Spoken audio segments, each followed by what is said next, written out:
સુરત અલથાણ વિસ્તારમાં ડમ્પર ચાલકનો આતંક સામે આવ્યો। એલએનટી અધિકારી જયેશ બોરસેને મોતને ઘાટ ઉતારનાર ડમ્પર ચાલકની ધરપકડ કરવામાં આવી છે। ડમ્પર ચાલક રામ નરેશ યાદવની ધરપકડ કરવામાં આવી છે। એલએનટી અધિકારી જયેશ બોરસે પોતાના નિવાસસ્થાન ગોડાદરાથી એલએનટી કંપનીમાં જઈ રહ્યા હતા। તે દરમિયાન અલથાણ શ્યામ મંદિર પાસે પૂર ઝડપે આવી રહેલા ડમ્પર ચાલકે અડફેટમાં લીધા હતા। એલએનટી અધિકારીનું ઘટના સ્થળ પર જ મોત નીપજ્યું હતું। અલથાણ પોલીસે ડમ્પર ચાલકની ધરપકડ કરી કાયદેસરની કાર્યવાહી હાથ ધરી છે। થોડાક દિવસ બાદ મૃતકના લગ્ન લેવાના હતા, જેથી આ ઘટનામાં પરિવારજનોમાં શોકનો માહોલ જોવા મળી રહ્યો છે। આજ રોજ જયેશ રાજેન્દ્ર બોરસે ઉંમર વર્ષ 28 પોતાની ટુ વ્હીલર એક્ટિવા GJ5 એરટીસ 4060 પોતાની નોકરી ખાતે જતો હતો।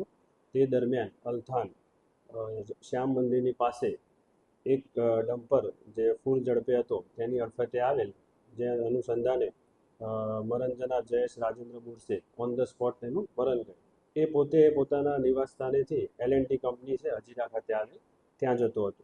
જયેશ રાજેન્દ્ર બોરસે છે, ઉંમર વર્ષ 28 છે અને પોતે ડિઝાઇનર એન્જિનિયરિંગનું કામ કરે છે। ટ્રક ચાલકનું નામ રામ નરેશ રાજેન્દ્ર યાદવ છે, ઉંમર વર્ષ 32 છે। તે ખંજરોલી ખાતેથી કપચી ભરીને અલથાણ ખાડી પાસે